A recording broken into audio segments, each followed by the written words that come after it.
was that stuff with Theo Vaughn. He was upset. Like, how do you deal with something like that? I'm happy that you brought that up.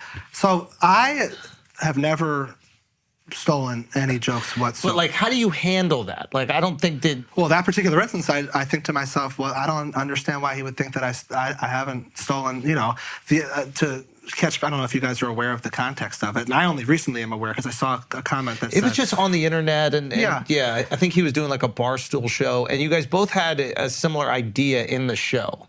Right? Yeah. Or he had it in something, and then you had it on I a guess. podcast. He said it on a about the pod, wooden and then, shirt thing. Yeah, it was like a wooden shirt, and then you guys had it in the show. Now, I remember when we came up with the wooden stuff in the writer's room, and it was totally built on a different idea that was about like a man whose entire house was made of wood down to the clothing.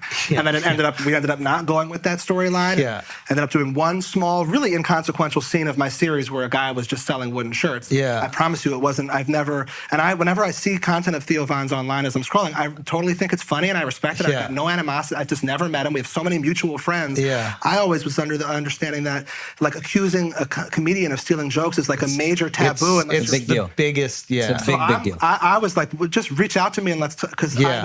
I have nothing but respect from what I see of his content online, but I never have stolen any joke.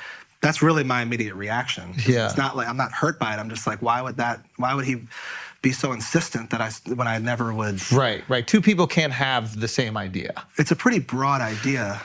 Like the idea of wooden clothing. Yeah. I don't know. Like, I'm sure I don't know. See, it's kind of specific to the way you just said it. But I'm sure there's Men and women are different. Very one-dimensional. But yeah, Have you guys spoken at all? No. Why don't you guys just talk? Why not? Yeah, I would. Because I think a lot of times what would happen in these situations is, both sides explain their part, and then you go, oh, okay, I see why these two different comedians came to this conclusion, and it wasn't somebody that's trying to bite. I'm definitely down to. I have no beef with him whatsoever. I don't like when if I post something and I see like stop stealing Theo's jokes. Like it's just I'd never have done that. Yeah. And I think there's only one joke in question.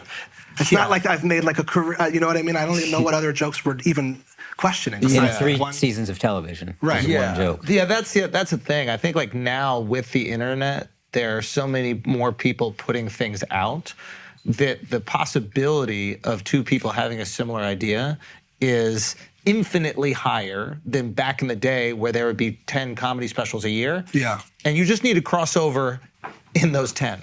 Now you have a million pieces of content that are out there in the world, and you're gonna see people with similar ideas. You see it happen with memes, you see it happen with, written pieces, you see all these types of things. So I don't think it like immediately means that one person is stealing from another. All I know is that my soul feels very pure and clean. Like I just think you guys are both great, and I would love you guys to both just be like, hey. Set it up. You're friends with everybody, right? I will. Yeah. I will set that up. Yeah. I will set that up. For you? Yeah. I will set that up. great. Let's go. On the beach in Positano. with Brad. Yeah. Put us in touch with BP. That feels equivalent. You know what I mean? Yeah. You have some